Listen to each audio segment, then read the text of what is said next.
And good afternoon, everyone, and welcome to this sixth webinar since the launch of Perform Well in March.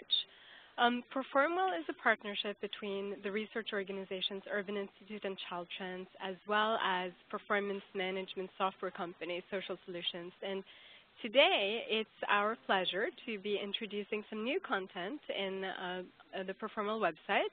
It is content that is applicable to youth civic engagement programs that are committed to measuring outcomes and continuously improving the service delivery for the young people that they serve. And we are fortunate today to have with us the person who developed the civic engagement content, Teresa Derrick-Mills from the Urban Institute, as well as Zenab Kakli from the United Teen Equality Center, which is an organization that manages performance in practice and does a very good job of that. In a moment, I'm going to hand it over to them, but first I'd like to remind everyone to feel free to submit your questions via the chat feature, as Christina explained, and we will take the questions to the end, towards the end. And then also I want to let you know that the presentation will be about 45 to 60 minutes, and then the speakers will be available to take questions until about 4:30 Eastern Time. As Christina has mentioned, the webinar is going to be recorded, and everyone will receive a link to the slides and the recording within a couple of weeks after today.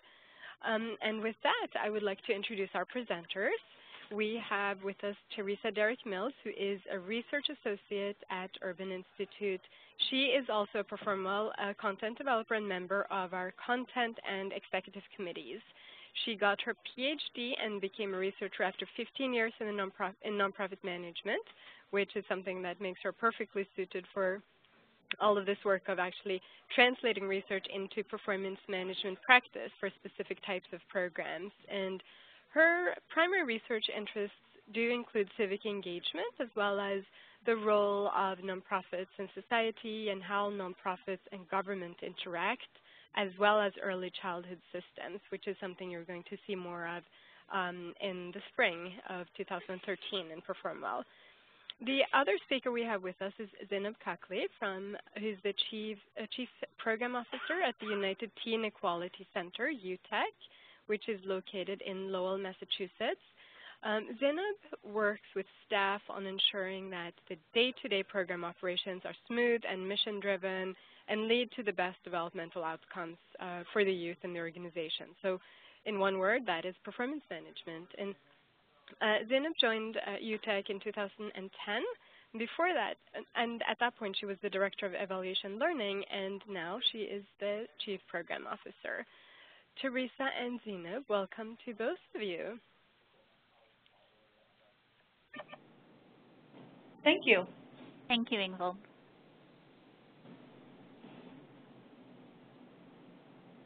Okay, well, this is Teresa Derrick-Mills, and it's great to see all of you here. I'm so excited to present our youth civic engagement content. First, I'm going to just tell you a little bit about Perform Well, and then I'm going to get into the content that's being launched today. Then I will take you into the Perform Well site, show you how to navigate and find the new information. Then I will hand things over to Zenab, who will make what I've said come to life by talking to you about how she does looks at outcomes and performance management in her program. Then she'll hand things back to me for just a few more minutes, and we can go back into Perform Well and look at some more information, and then the floor will be open for questions. So thank you again for joining us. So what is Perform Well, the site that we're talking about? Well, first of all, it's a package of resources that we have available for you. So it's both the website, we have a newsletter that goes out quarterly, and we hold these webinars periodically, sometimes launching new content like we are today, and sometimes talking about the elements of performance management to help you think about all the questions in your organization and how to answer those things. We focus on outcome measures, indicators, and performance management. We have tools, guidance, and strategies. And as Ingvild was saying before, that it's research informed, meaning that we go out and look at journal articles and all kinds of research that we can find out there, but it's practitioner guided. So we then translate that information so that you can use it in your program, and we talk to practitioners like Zenab to see if it actually does make sense for the field. And then Perform Well is free, interactive, and web-based. So you can go to the website at any time, day or night, and take a look and see what's most useful to you. So today we're focusing on youth civic engagement. So why would we do that? Well, first of all, civic engagement, of course, is good for a healthy democracy. We need individuals in our democracy to participate, to be paying attention, and we need them to feel like they can. And so starting at the youth level to help youth feel like they know how to do it, they know what it is an important step. It's good for society, so it isn't just about interacting with government. It's also about getting involved in your neighborhood, caring what it looks like, and feeling like you can make a difference. And then finally it's good for the youth themselves.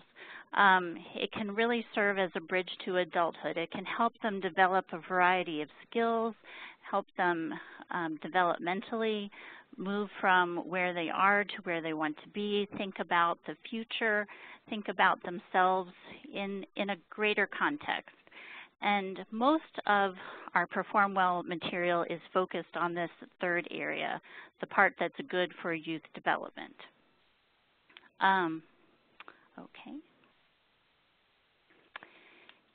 And then in terms of civic engagement and civic engagement programs, you can think of that as a continuum. All of the civic engagement programs that we're focused on care about youth development. Some of them also might be working on youth leadership.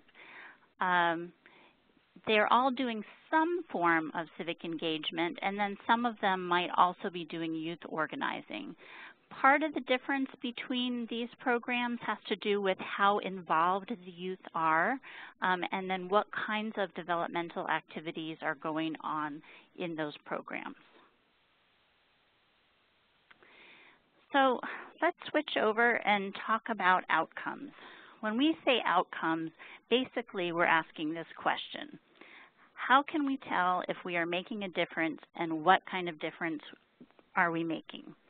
So we all get into helping others in the nonprofit field, and because we want to make a difference. But sometimes it's a little fuzzy what that difference is, and it's hard for us to talk about it or to measure it. And so that's partly what Perform Well is here to help us with. In this case, in terms of civic engagement, there are lots of kinds of differences that we could be making.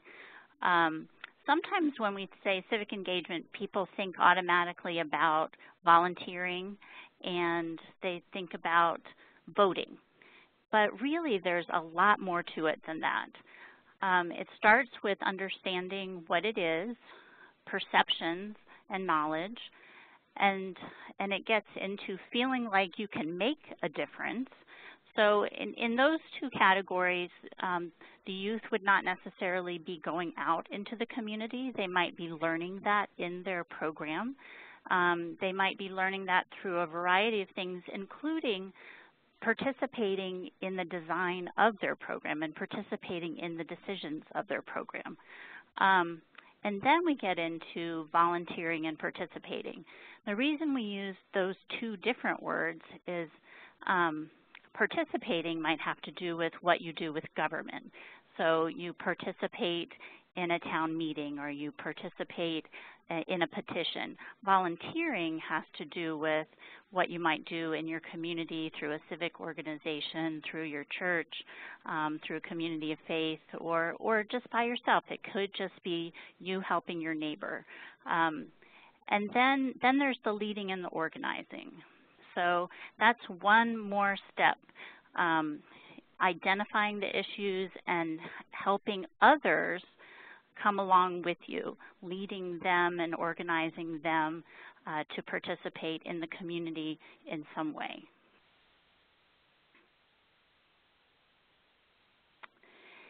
So here's a preview of what we have in PerformWell right now related to civic engagement on the outcomes indicators and tools.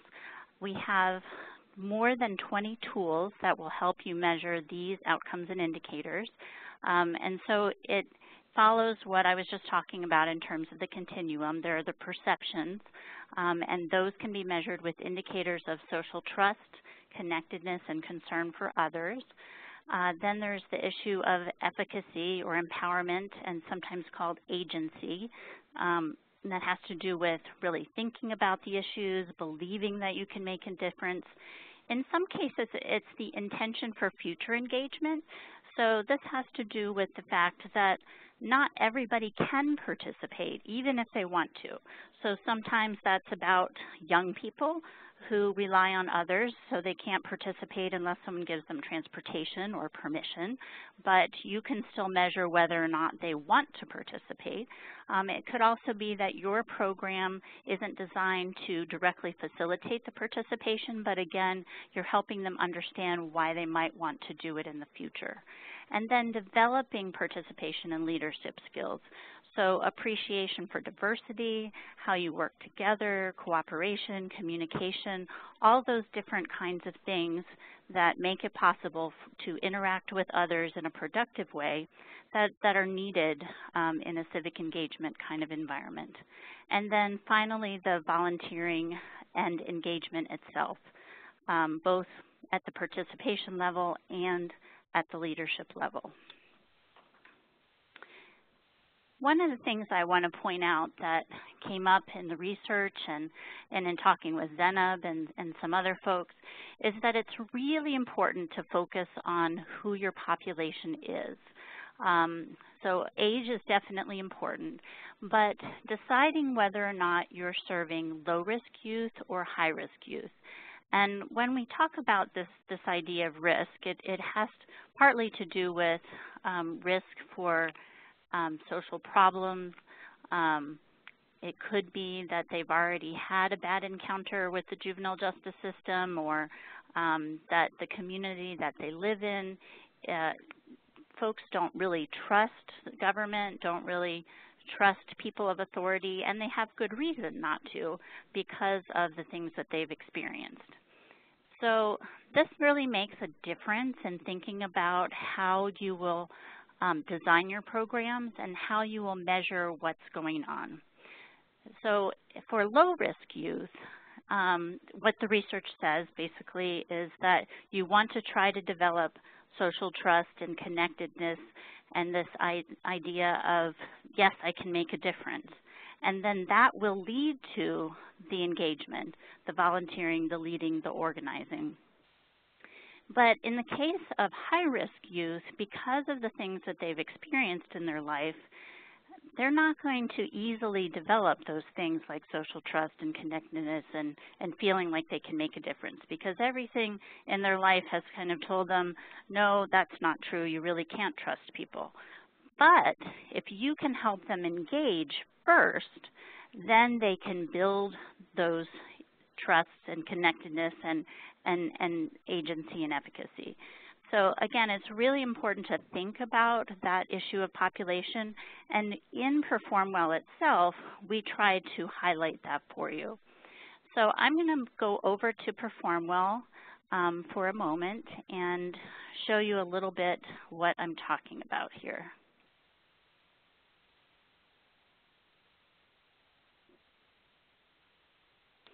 So now you should be seeing the PerformWell homepage. And on that home page, you can see that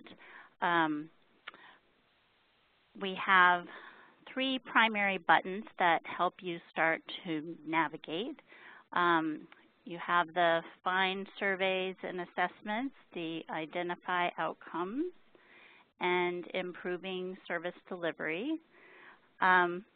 So we're going to go into the outcomes.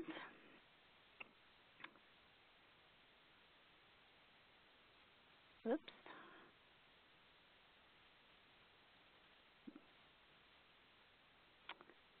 Okay. Sorry, I'm having a navigational issue here.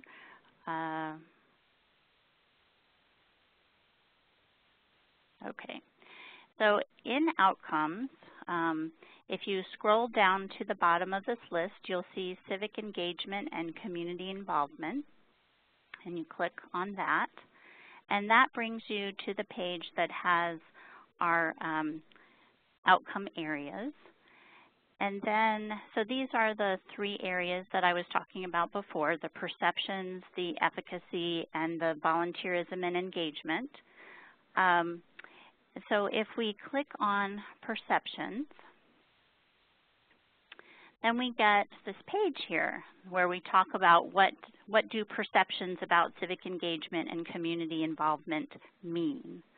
And when we think about that, we talk about sort of the general idea about these perceptions, and then down here at the bottom, we note that in addition, poor urban youth first need to develop what has been called critical consciousness, and so those youth don't build social trust in ways traditionally understood and measured. So it's just something to think about as you select tools for measurement, as you think about building your program. And then as we scroll down, we can see the indicators down here. And so again, I had the page up before where we talked about perceptions, and then we have the 3 ways of measuring that: social trust, connectedness, and concern for others. So if we click on social trust, then it brings up another page that talks about what does social trust mean, why might you want to look at that. And it is important to look at it no matter what population you're serving. You can use the social trust tools as kind of a screening and indicator for yourselves. As this last paragraph says down here, it can be helpful to see the extent to which the youth have social trust when you start working with them so that it can be discussed. And then you can decide based on your particular program model, okay, is this something we need to work on before we help them engage, or do we need to get them engaged so that they can build that social trust? And then if you scroll down further, you can see the surveys and assessment tools that we have in Perform Well that are associated with social trust, and then some of the sources that we've cited. Okay, so going back to our presentation,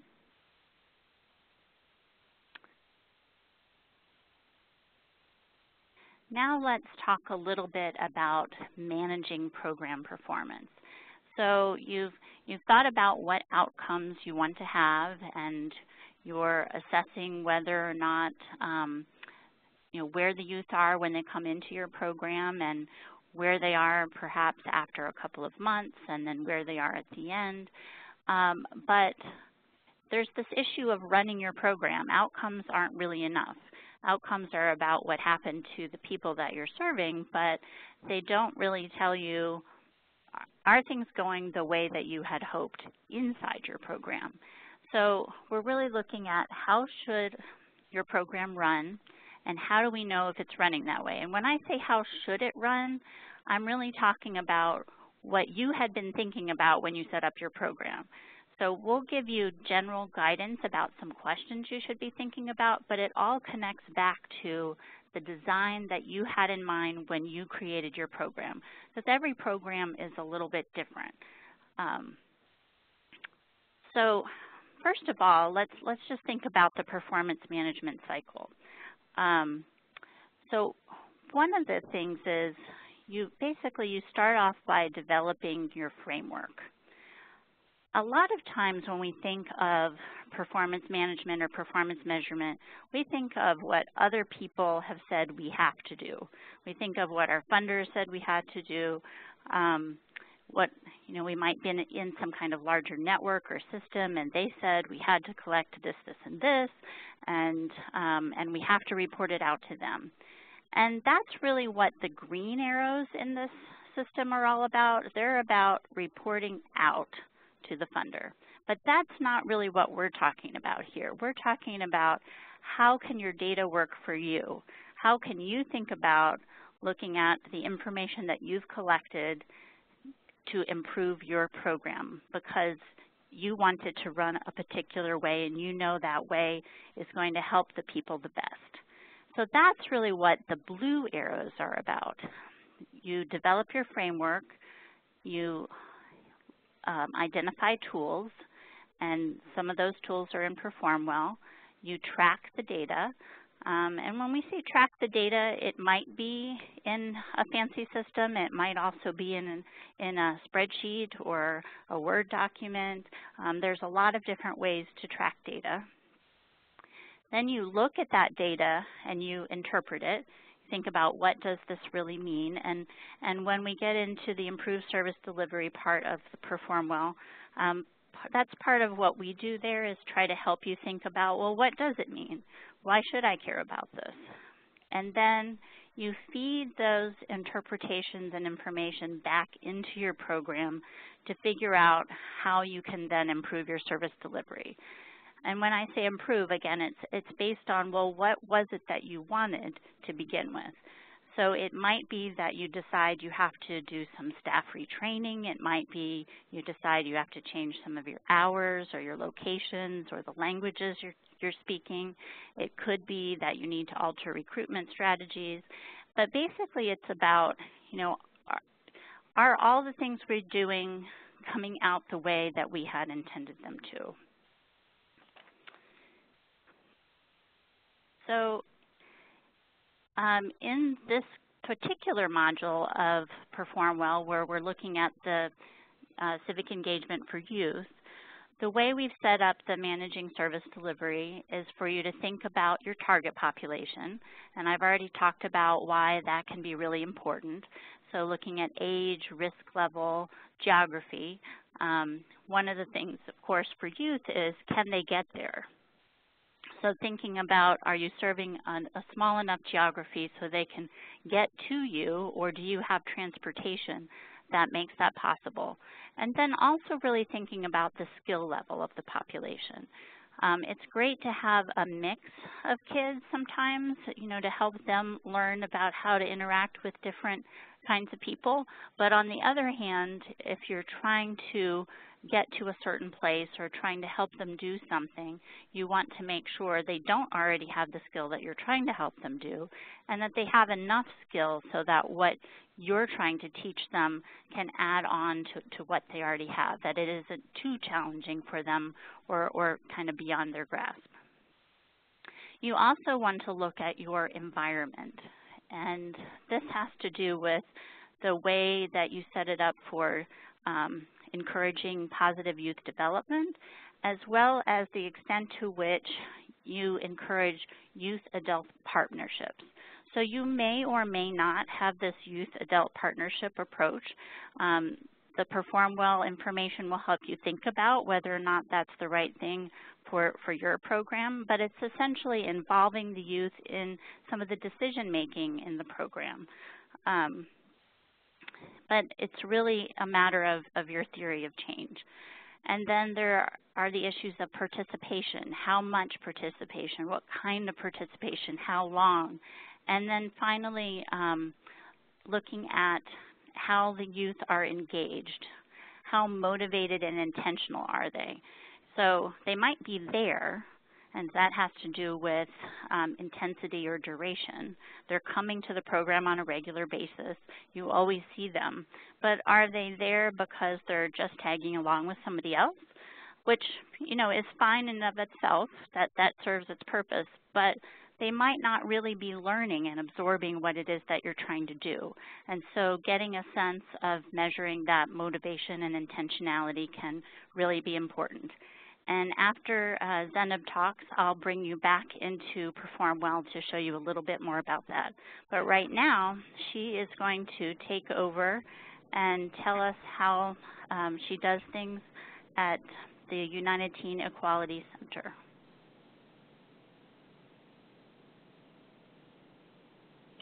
Hi, everybody. My name is Zenab, and I am the Chief Program Officer at the United Teen Equality Center, also known as UTEC, in Lowell, Massachusetts. This is my first webinar, so I wish I could see all of your faces. But I guess the advantage is that you can get up and stretch, and it will nobody will know. Anyway, so for those of you who aren't familiar with Lowell, I guess a quick introduction is that it's actually the city that The Fighter was shot in, the movie with Christian Bale and Mark Wahlberg. That's a little pop culture reference. But of course, Lowell is so much more than that. Lowell is actually, it's what you would consider a gateway community. It's a city where a lot of newcomers to America come first and settle. And so we have an incredibly diverse population. We have the second largest Cambodian population in the country after Long Beach, California. We are also the home to many recent immigrants and asylees from Iraq, Burma, several African nations. So, and of course, a very large Puerto Rican and Dominican population as well. So it's this really wonderfully diverse community. And the young people we work with are actually reflective of the larger demographics of Lowell. So UTEC was founded in 1999. It was actually founded by a group of young people, a group of teenagers and young adults who wanted to find a safe place in response to gang violence, actually ethnic gang violence in the city of Lowell in the late 90s. And, you know, so our roots, our origin story is embedded in civic engagement and youth organizing and leadership. In fact, our executive director, Greg Croteau, was hired in 2000 by the founding teens, and he continues to be our executive director. So it really was founded by youth, by teens and for teens. So civic engagement is at the core of our being, and we continue to engage young people in civic engagement. So we have a workforce development program. We have a small alternative high school, which of course encompass values of civic engagement, but then we also have some standalone civic engagement programming. So you don't necessarily have to be in the full-day workforce program or the full-day high school in order to be involved in our civic engagement efforts. Teresa was referring to 4 types of civic engagement: youth development, youth leadership, youth engagement, and youth organizing. And all 4 forms are very much alive at UTEC. Of course, we are a youth development agency. We work with young people between the ages of 16 and 24.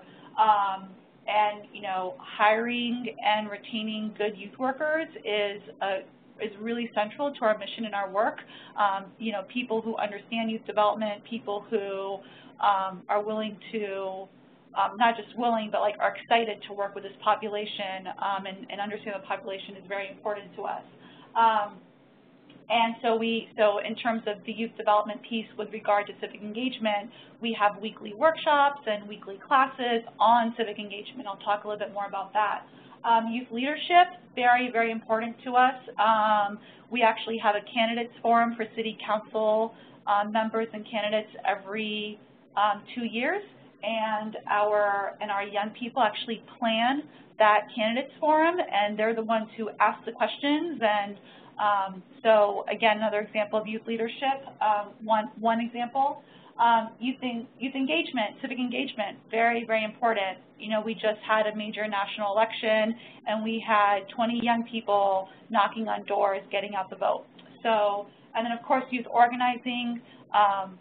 Again, UTEC was founded as a youth organizing movement.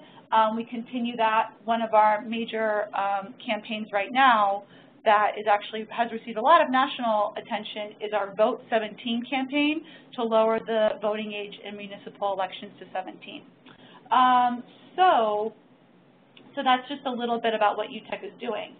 We started in 1999, you know, very open-ended, you know, and in 2009, after 10 years, we decided to really refine our theory of change, and what you see in front of you is our theory of change, which was finalized in 2000.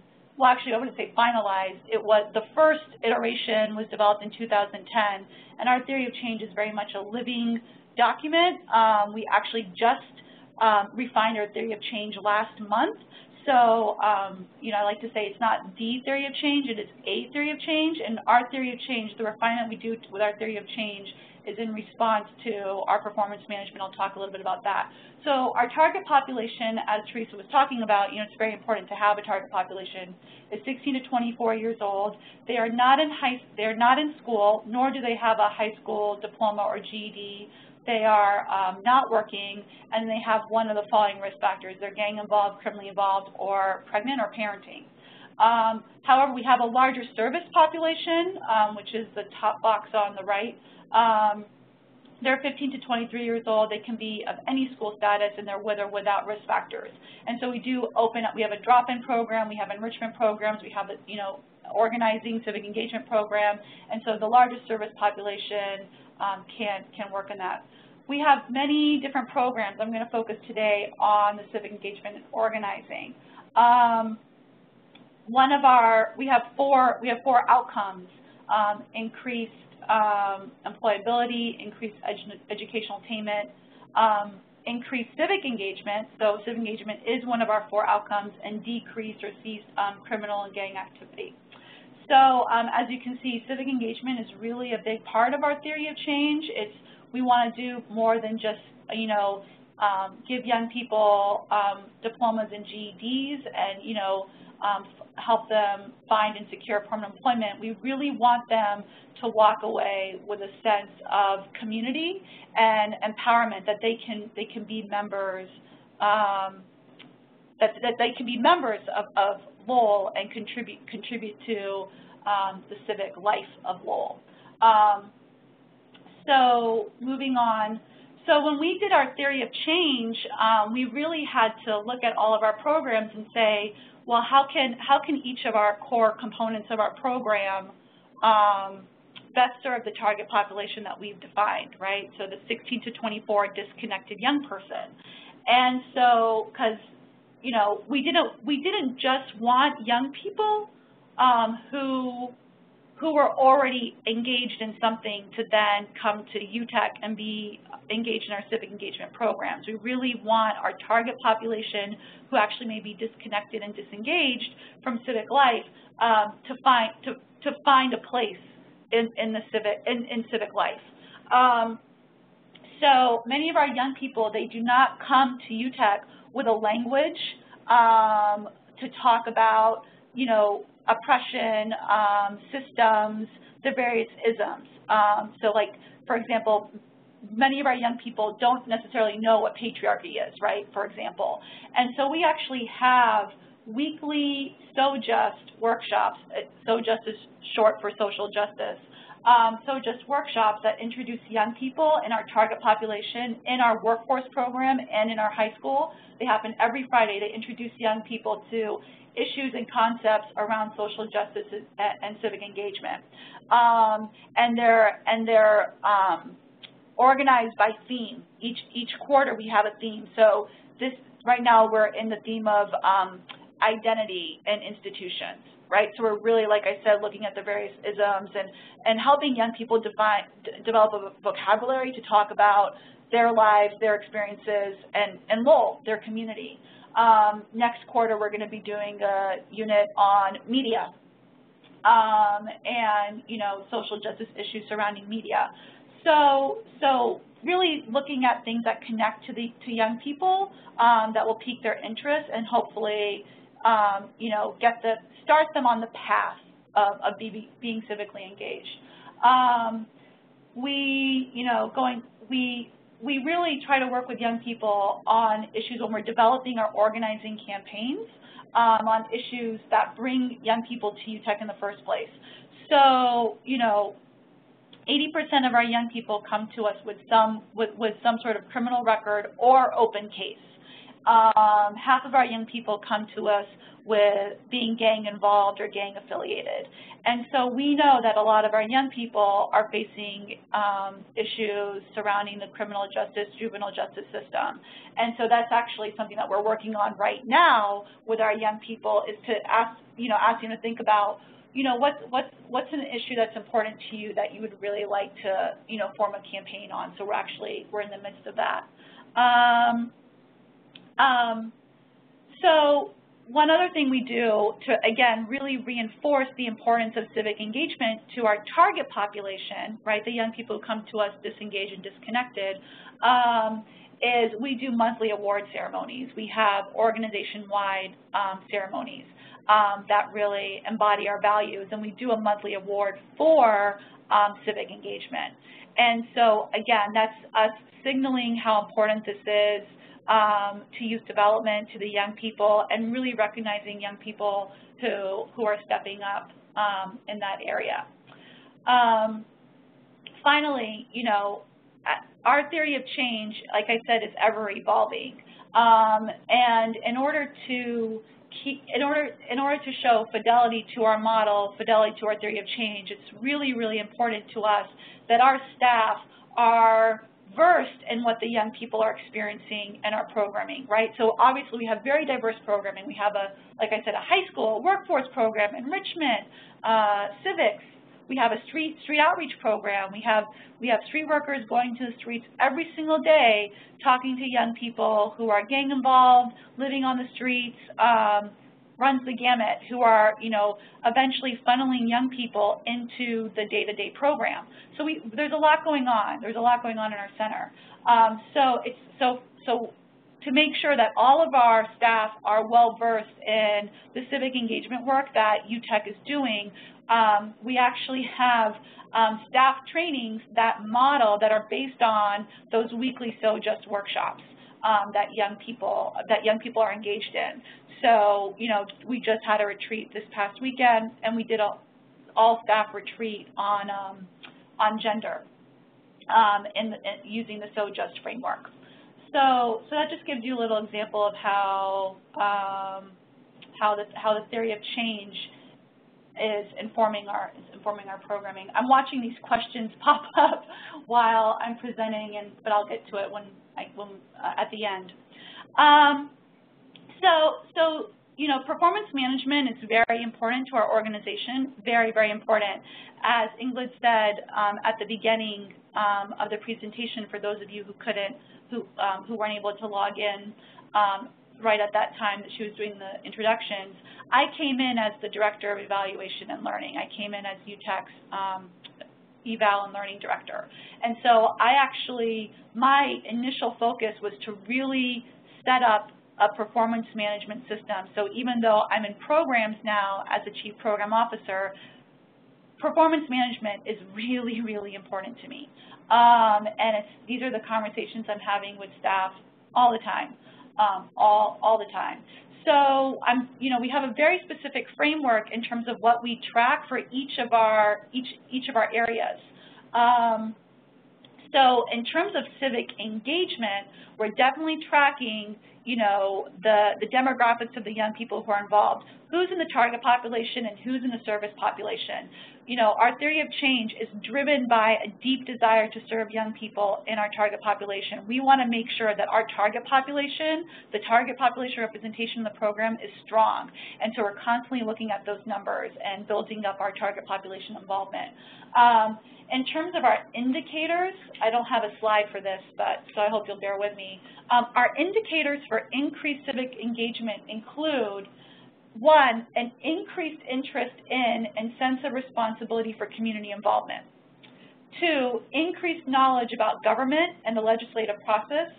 3, increased organizing skills in terms of forming and executing a campaign. 4, a commitment to further civic and community action beyond what UTEC is exposing young people to. And 5, the basic registering to vote. Our young people who are eligible to register, we actively register them and actually get out the vote. So early last month during that national election, we shut down programming in the afternoon and took all of our target youth to the voting polls, those who wanted to vote. So again, it's very, very important to us. So, and then we also keep track of how young people's satisfaction in the programs. So we do youth satisfaction surveys. So at the end of every SOJES, there's an opportunity for young people to give feedback, not just verbally, but also on paper. So our staff are looking at those surveys to make sure, okay, young people felt they learned something, they were engaged, they thought this was important, so they can, constantly refine their programming. So that's just an example of a few things that we track. So the question is, we collect all this data, right, in the various programs, and this slide in particular about creating a performance management culture, this actually can go toward any, it's applicable to the entire model. So this is like pervasive throughout the entire organization. Again, we aim to be a mission-driven, theory of change-driven organization. I can't emphasize that enough. Our staff, they know our theory of change, they know what it looks like, they know, the target population criteria, the outcomes, the indicators, all of that good stuff. And so we really try to make sure that the data we ask staff to collect maps onto that theory of change, and that we can have conversations about each aspect of our theory of change based on the data. We really try to make sure that the internal reporting, that theory of change-driven performance management culture aligns with the external reporting to foundations, state offices, federal offices, et cetera. Like, we really have made an effort to minimize how much data staff are collecting and entering that is not entirely applicable to the, to us and the conversations we're having. We're being very, very intentional about making sure that there's alignment between those internal, external parties. We definitely staff every week. Our evaluation assistant and I are getting questions or suggestions from staff on how to collect data, what changes we can make. And so, staff are really invested in this because they're seeing their suggestions honored. Of course, in order for it to create a real culture around this, there has to be that consistency. So we have, this is a very basic thing that we do, and I'd love to know, I can't wait to hear if people want to give their suggestions in the open session. I'd love to hear what people are doing. We have a weekly internal reporting schedule, so we actually use something very basic. We use Google Drive to upload all of our reports and to share them across departments. So every week, every Monday, staff can log on to Google Drive and look at all the reports, and they know that those, they know that's what's going to be. That's going to be the conversation for those week's departmental meetings and interdepartmental meetings. And finally, I came on, like I said, in 2010, and I would never ever claim that we've arrived, right? Again, it's a theory of change, and so I never want staff to think that like we're done, because we're not. So it is an iterative process, but like I said, when staff are the ones who are informing that data collection process and that database decision making, there's a lot more patience around understanding that this is an iterative process because they're actively part of that process.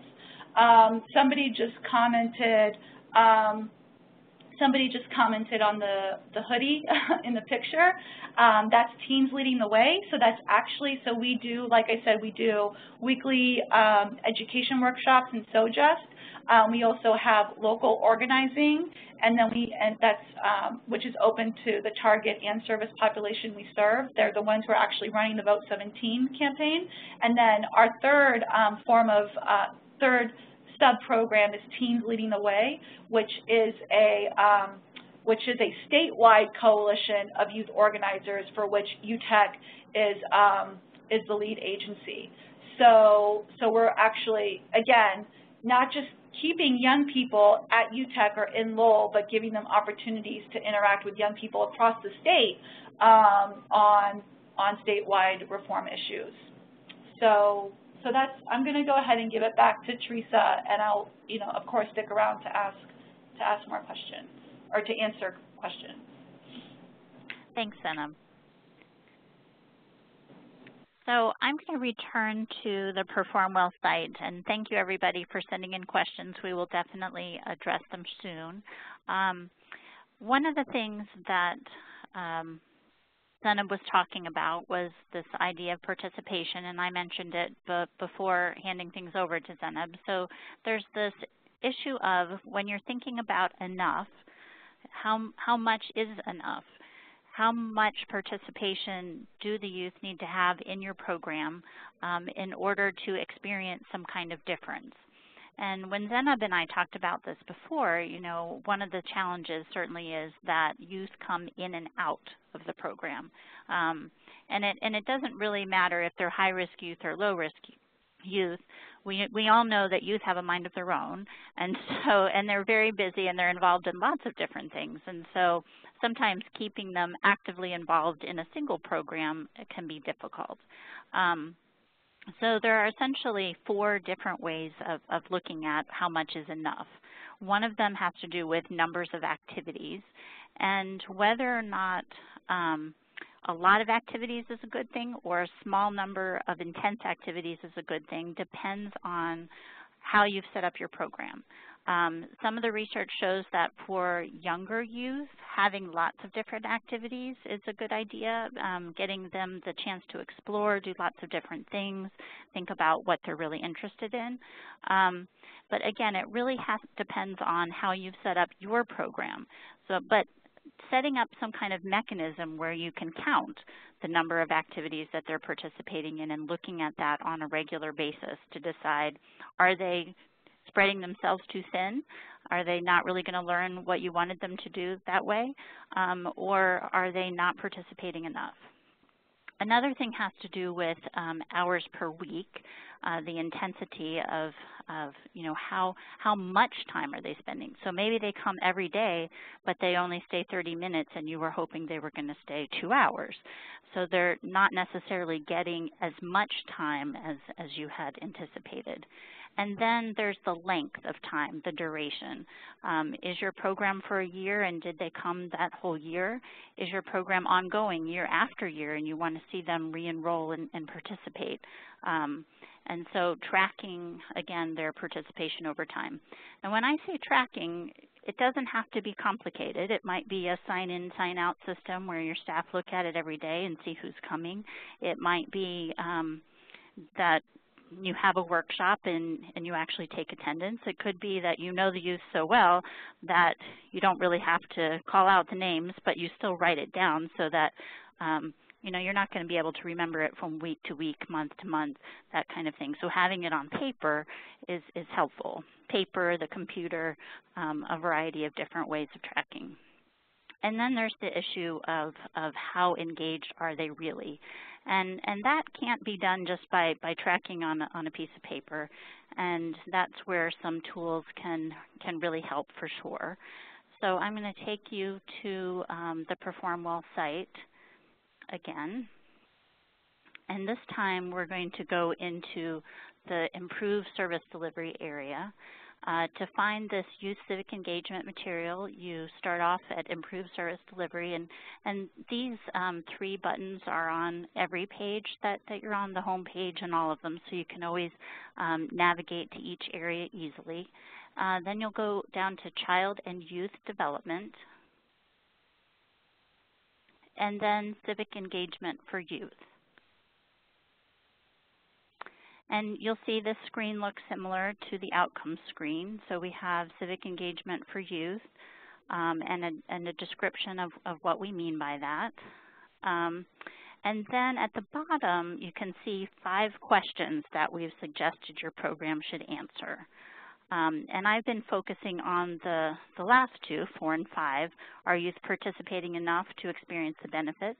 And are youth participating with motivation and intentionality? So I'm going to go in number 5 in just a moment, but I did want to highlight for you on the right-hand side here, there's a list of surveys and assessments, and these are not tools that we created ourselves. These are tools that we found in the research on a variety of sites. We did look to see what kind of testing has been done on them, and we provide that information to you in the site. So if we click on number 5, regarding their motivation and intentionality, we have some information about that, what that means. You know, are they concentrating? Are they following the rules? Are they trying to avoid trouble? Basically, they don't want to get kicked out of the program. Are they exhibiting emotions? Are they reacting? So this means, you know, they're not just sort of going through the motions, but that they're really present in the moment. Are they thoughtful, exhibiting self-control? Are they showing some kind of investment? And then we have 2 surveys and instruments down here that might be helpful.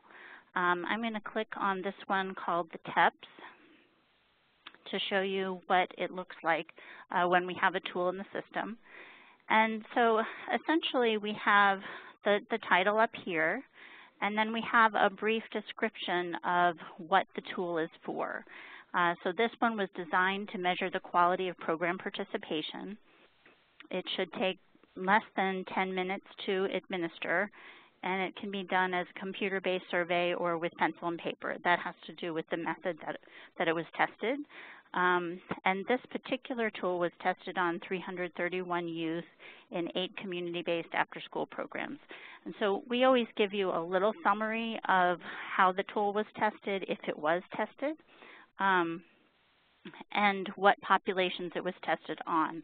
So you can see how that might compare to the youth that you're serving and whether or not it would be appropriate for your program.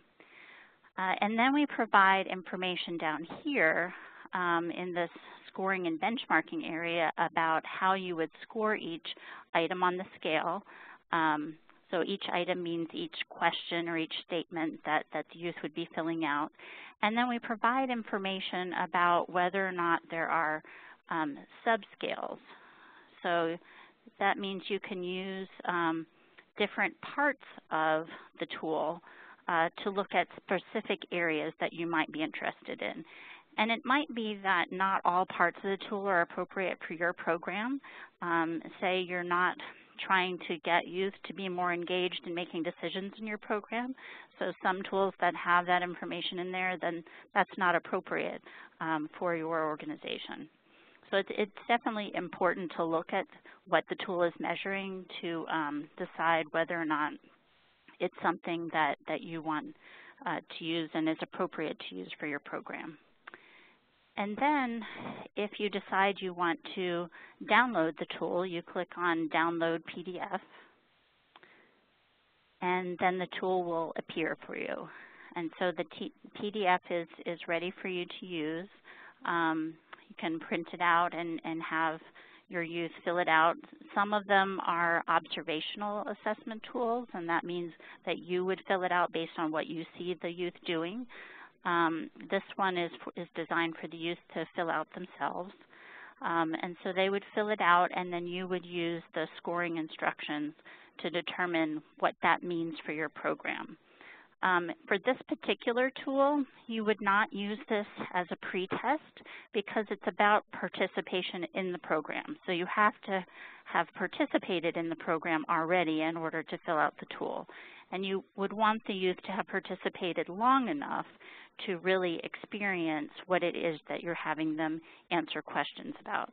So for example, number one, adults in the program listen to what I have to say. You would want the youth to have been there for a few weeks, maybe a few months, to experience that they could talk to an adult and they listen to what they have to say. If you do it too early on in the program, then what you get back from the tool won't necessarily be as useful. Okay, and then somebody asked about the tools more generally, and so I'm going to go into Find Surveys and Assessments, and this is where we have the easiest place to get to all the tools that you might be interested in, and then to the outcome category, Civic Engagement and Community Involvement. And this shows you how many tools are available in each area. So in Civic Advocacy and Community Empowerment, there are 18. So if I click on there, it will bring up all of the different tools in that area. And you can scroll through them, click on them, and see what's available. You'll see that some of the tools indicate they're for particular populations right in the tool name, and then others provide that description in the tool description itself. And so, Ingvild, I'm going to hand this back over to you. Okay, great. Thank you so much, both of you, for a wonderful presentation. And let's see, Teresa, why don't you move on to the slide with your contact information so everybody can see that. And here we also have generic contact information for PerformWell. There's the info@performwell.org email address and our website right here. So we are going to move on to the questions. And we've gotten a lot of questions in here. So let's see here. We are going to start with a question about the research base that supports the notion that urban youth or high-risk youth develop or learn social trust in different ways than non-urban youth. I think that was one of the things that you mentioned in the very beginning. That was that's very interesting, that you had the arrows that were sort of showing things going in one direction for one type of youth, and then in the other for another type of youth. So can you speak to that, maybe, Teresa? And then, I don't know, I guess, Zainab, you might also want to talk a little bit about that, since you serve specifically high-risk youth. So, Teresa, do you want to go ahead and start? Sure. So to be honest, at first I didn't have that particular part of the literature in there. Most of the literature does not really talk about high risk versus low risk. So if it's low risk youth, the research generally just talks about youth. And so I had talked to some folks who really specialize in this area all the time, and they referred me to some particular research. Ginwright and Camerota have done a lot of studying in that area, and then you'll have to forgive me, I'm not very good at pulling names off the top of my head, and I don't have it in front of me, but Kirshner has also done some in that area. So there's a particular group of researchers who have really focused their attention on those kinds of youth, the high-risk youth, and what it means for them in engaging civically and in their communities. And so it's really a whole different body of literature than the research that deals with youth more generally in this area. But what you'll see in PerformWell is that we have cited whatever authors it is that we're referencing when we put our materials together. So you'll be able to see that in there. Zenab, do you want to address that too? Not specifically. I mean, I can't really address it. I'm trained as an educational researcher, and I can't speak to that specific issue though. But I do have to say, when you pulled out, Teresa, a specific page on the Perform Well website, and actually it was a Ginwright quote about how young people who, proven risk or high-risk young people, how it's really important for them to explore, and forgive me if I'm misquoting this, but something to the effect like, the critical consciousness piece, right? So a lot of our young people have had social experiences where it is absolutely natural and normal for them not to be immediately trusting. It's just true. And so for us, what we do is we don't, I think that there are some civic engagement programs who might work with young people and say, oh, we should give back because it feels so good, right? Like this altruistic perspective, which I think is really wonderful, but is not going to work with everyone, and especially not going to work with young people who have actually experienced a number of violations and oppressive experiences in institutions. And so for us, that's exactly what we do, is that we first explore their incoming consciousness and that critical consciousness, and then we move toward a more of like a community-based approach to the work. Does that make sense, Teresa? Yes. Yeah. Okay, Ingvild, do you want to go to the next one? Yeah, it sounds like this really does speak to the important question of target population. And Zenab, you were talking about how you're distinguishing between target population and service population, which I know is something that you have from your work with David Hunter on the theory of change, and how the target population is a group of people that you're really trying to make a difference with and actually achieve outcomes with. And it seems that what you two have just been talking about really showcases how important that target population is, because if you do get kids who don't fit the target population criteria, your services might not actually be effective with them.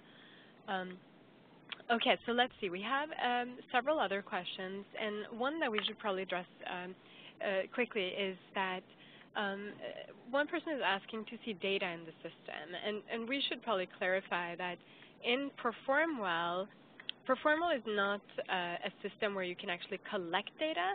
Perform Well is a website that shows you how you might collect data in terms of what are the questions you might want to ask, what are survey instruments, and things like that.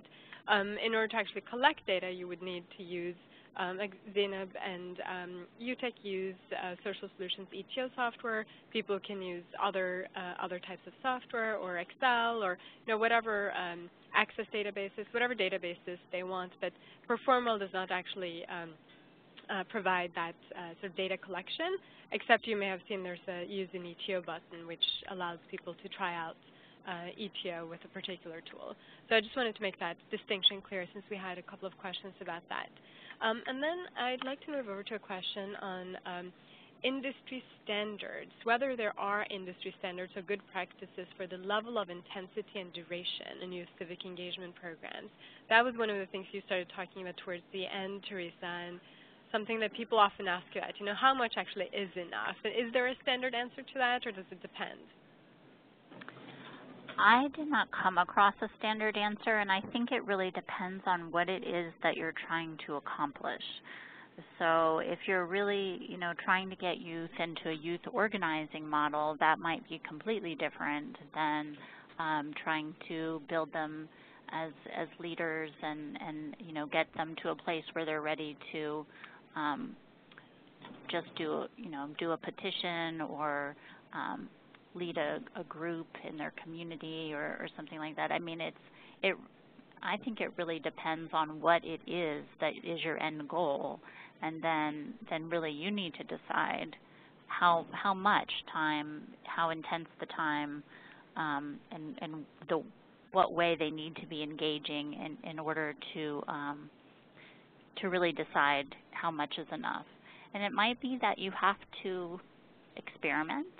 And that's one of the reasons why you want to pay attention to how much time that they are there, so that you can look and see, is it the youth that are there, every week for an hour over 6 months that are accomplishing the outcomes that you want, and the ones that are only there for half an hour or only there every other week, it doesn't work out.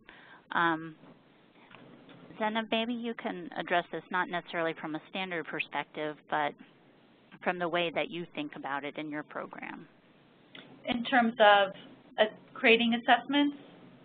Or in terms of thinking about how much time do the youth need to be there before they can accomplish what you had hoped?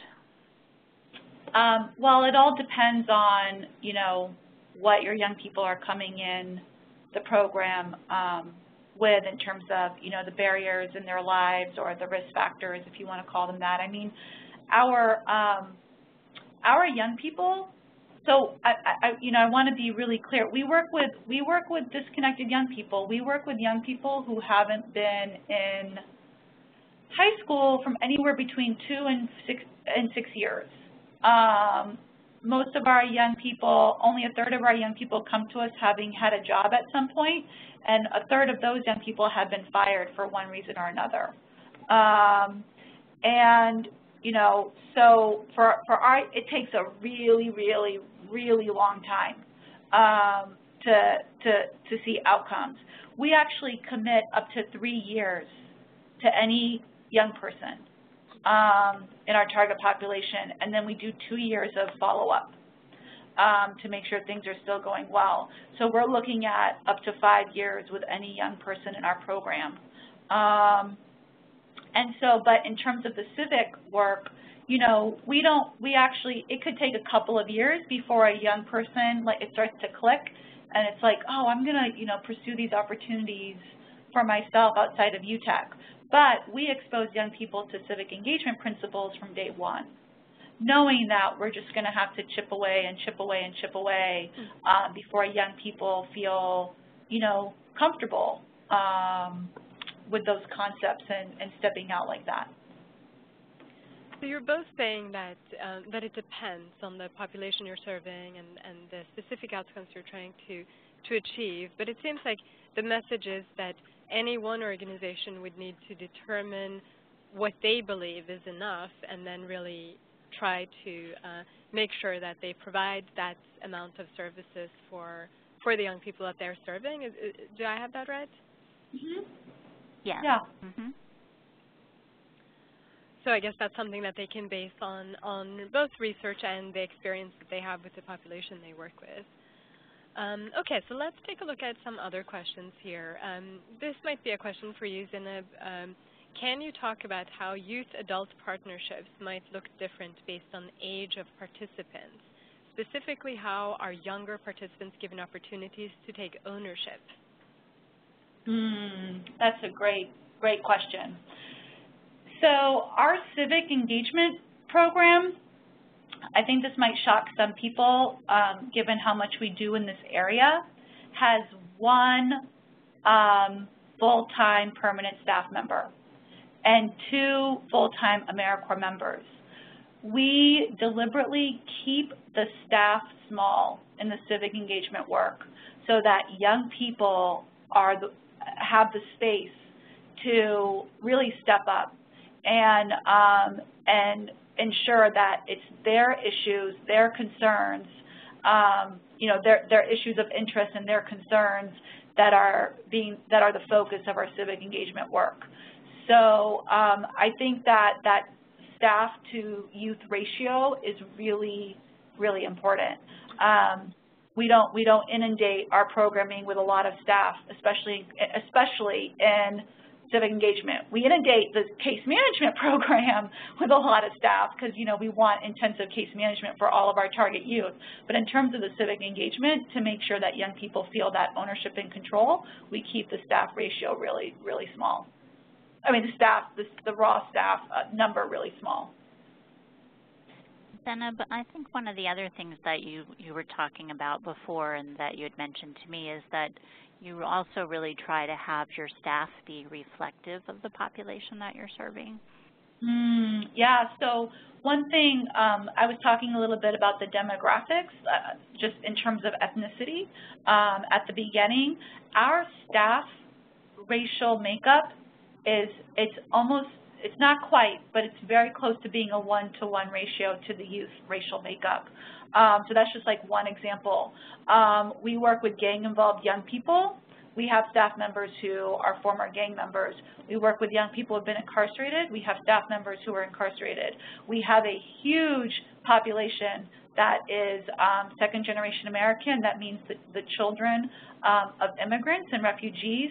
We work with many of our staff members are also the children of immigrants and refugees. Many of our staff members were born and raised in Lowell. It's so important, so important to us that when our young people come into the building, just on that superficial level, not superficial in a bad way, but that surface level, they see staff who look like them. That's very important to us. And then as they dig deep, they find staff who have shared life experiences. Okay, and we have another question here that's about whether there's research out there that has proven the relevance of youth civic engagement as an effective strategy for workforce development, particularly around getting the relevant skills through civic engagement to be prepared with life skills considered necessary in the workforce. I know, Zainab, you all have a workforce program, so as part of your theory of change, how does this all fit together, the civic engagement and the workforce? Yeah, no, that's so great. So if you were to ask our executive director, Greg Croteau, why we continue to do civic engagement work, not just because of our history, but why do we continue to do it today, he will say it's to help our young people learn self-advocacy skills. That is really, like, from a youth development perspective, that is the #1 reason why we do this work, because young people are successful in the workplace. They're successful at interviews. They're successful in the job hunt when they can really appropriately advocate for themselves, and that they're not fearful of public speaking. They're not fearful of going up to somebody in authority and asking questions, and that they realize that all the good things in life, they deserve those things just as much as the next person. And so that's really, I mean, just on that, like, assumptive psychological level, that's why we do this work, definitely. And so we really try, we're marrying the workforce and the civic engagement program because we see that those skills, they're very much aligned. The soft skills of civic engagement are basically the same soft skills behind workforce development. I'm going to get to a question about impact reporting, but before doing that, I'd like to just continue this program implementation kinds of question, which there's one person who's asking about the mechanics of how you recruit the at-risk youth to even come to these events. Like, who actually reaches out and how do you retain them? Because I think it's very well known in the field that it's very difficult to reach youth that are high risk, the types of young people that you're working with. Mm-hmm. Yeah, so, and then Teresa, if you want to answer that question just from, like, bird's eye view of the field, I can talk a little bit specifically about what we do. So we have a street outreach program. I had alluded to that earlier in the presentation. We have a team of right now they're all men, but we've of course had female street workers as well. We're actually looking for a female street worker. So if you know anybody, let us know. But we have a team of street workers who go out into the streets of Lowell every single day, talking about UTEC, letting people know that UTEC is a place where they can begin working on the skills they want to work on. So we don't do our recruitment or our outreach, from from our home base of our youth center, we actually go out into the streets. Our AmeriCorps members, they're trained to do outreach as well, go out into the streets and meet young people where they're at. So we don't wait for the young people to come to us. We go to them. We also have a fantastic relationship with the correction system, and so we actually go, every week we go into the Billerica House of Corrections, where young people have been incarcerated, and we actually meet people who meet our age criteria 3 to 6 months before they're released, and let them know about UTEC and that it's a place where they can come when they leave, and they're ready to jump back into something structured. So from the more global perspective, I would say that a lot of the things that Zena mentioned that her program does are things that I saw in the research. And I want to highlight just a couple of them. One is having not just a once-a-year recruitment process, but having it being all the time. And in that, you have to think about how your program is set up. But because youth interests change and what they're focusing on at the moment changes, you want to capture them when they're thinking about, hey, this might be a cool thing to do. And if you're only advertising or recruiting once a year, you're missing all of those youth who are thinking about that at a different time of the year. And then using a lot of different recruitment mechanisms. And so Zenab talked about really interfacing with the community, seeking referrals from a lot of different groups. So it could be school counselors and teachers, it could be probation officers, parents, foster parents, social service providers, whoever is interacting with the youth that you want to recruit. So sort of make yourself part of a network in the community to connect with those folks. It could be presenting to school classes, so talking to the school about, can you come in and talk about your program and reach out to the youth that way. And then it also can have to do with that face that you're presenting to the youth that Zenab talked about before. Can the youth relate to whoever the people are that are coming out to try to recruit them? And if you find, you're doing all these things and it still doesn't seem to be working, you might also want to look at sort of the first contact the youth has with your program. So maybe you actually recruited them successfully. They were interested in coming, but the very first time that they came, they didn't have the experience that they thought they would. Or the very first time they tried to contact your organization, whoever answered the phone didn't really speak in a way that they could relate to, or they really communicate by emailing and texting and your organization doesn't do that. Or, I mean, it can be any variety of things that cause the youth to feel like this isn't the place for me, I don't belong here. And so, trying to figure out what those kinds of things are. Sometimes it could be observing staff behavior at that point of interaction, or it could be trying to do some focus groups in the community to find out why aren't the youth interested. If you feel like you're doing something that has come up as a community need but nobody's participating, trying to really dig down deep and find out why that is.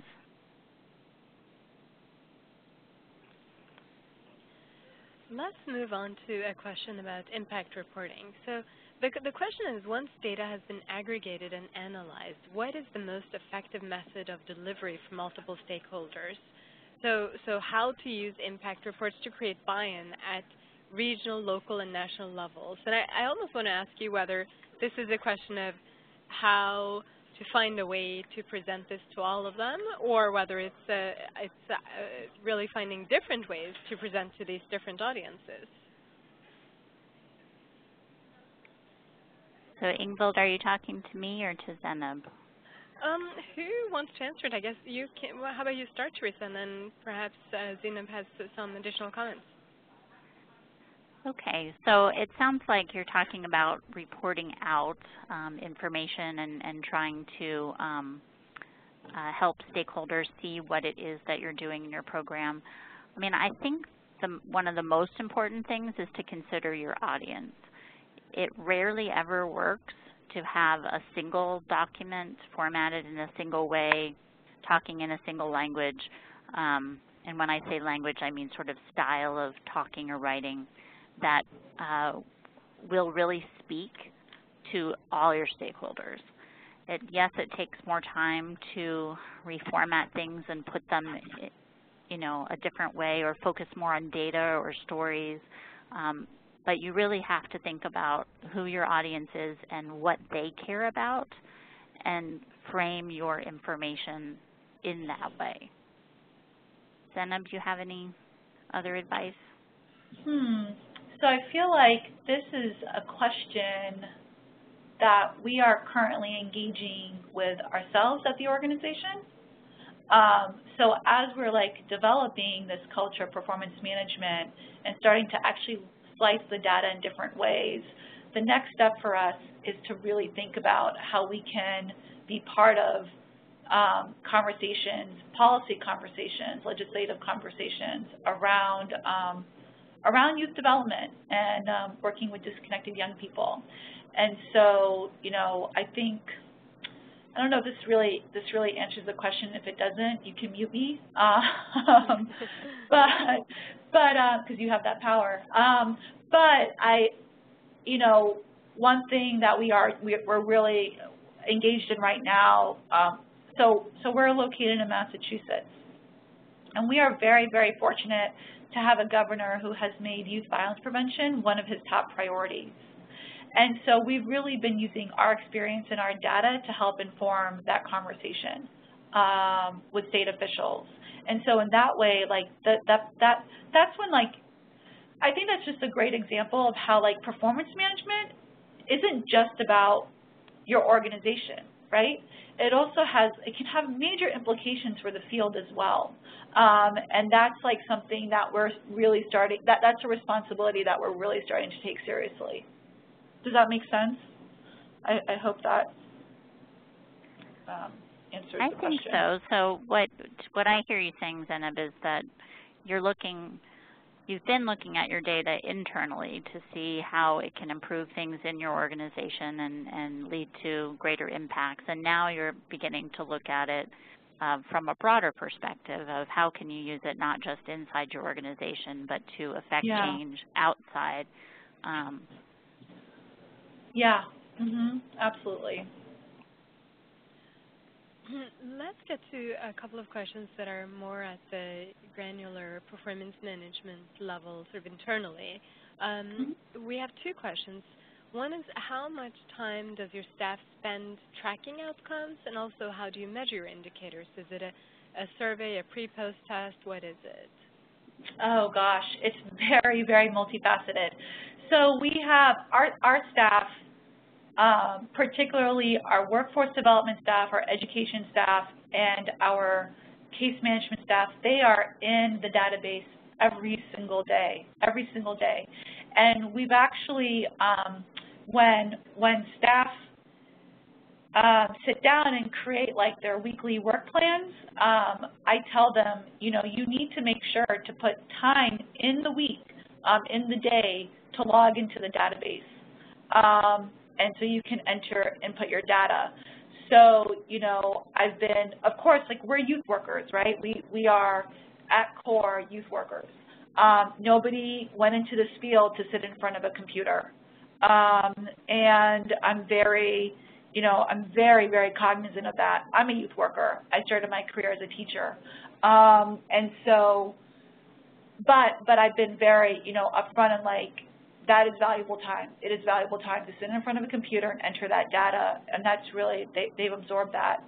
We're also running these weekly reports, so if you haven't entered the data, it's not going to show up in the weekly report. And then there was the second part of the question for that. What was the second part?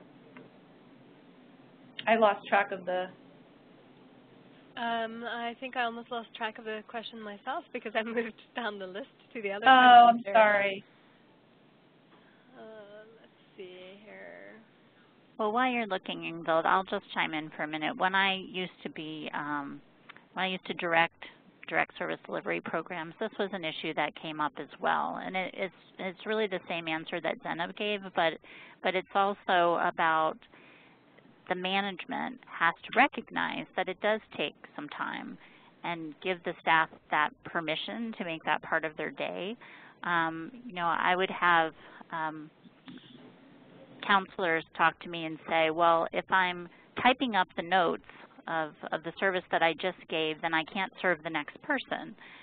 But we would have the conversation of, yeah, but the notes are really important. That information that you're typing in is very important, not just for the organization as a whole so we can reflect on things, but if that person contacts you again, then we need to have that record. And so helping the staff think about the data as part of the service and how it's integrated into the service and how we use that information to help in serving the clients in that direct service. So it's not like an addition to, it's actually part of the service delivery. Right, and some yeah. Sorry, go ahead. Go ahead. No, I remember the second part of the question. It was, what tools do we use, or what data do we collect to know that we're doing well? Yeah. So we do assessments. So we do youth assessments. So self-reported data. We do performance-based assessments. So staff are documenting how young people are doing, generally on a Likert scale, a 5-point Likert scale usually. And then of course we're collecting a bunch of data in terms of test scores, GED scores, workforce attendance, performance-based reviews for workforce programming. It's very, very multifaceted. Each program component has its own system of data measures. And we are at 4:30. I'm going to ask you one last question here, and unfortunately we're not going to be able to answer the rest of the questions. We had many more than we have time to answer, but I think this is an interesting one. Someone is asking about concrete examples of how this performance management discipline has helped to improve UTEC's programming. Are there specific things that you've changed over time because of the data? Absolutely. I mean, for example, when we did this theory of change process, we realized, oh wow, a lot of our young people who are taking advantage of our civic engagement opportunities are not in our target population. They just weren't, which I think is a natural finding. Young people who are engaged are seeking out more engagement. Young people who aren't engaged aren't. And so that's why we developed SoJust.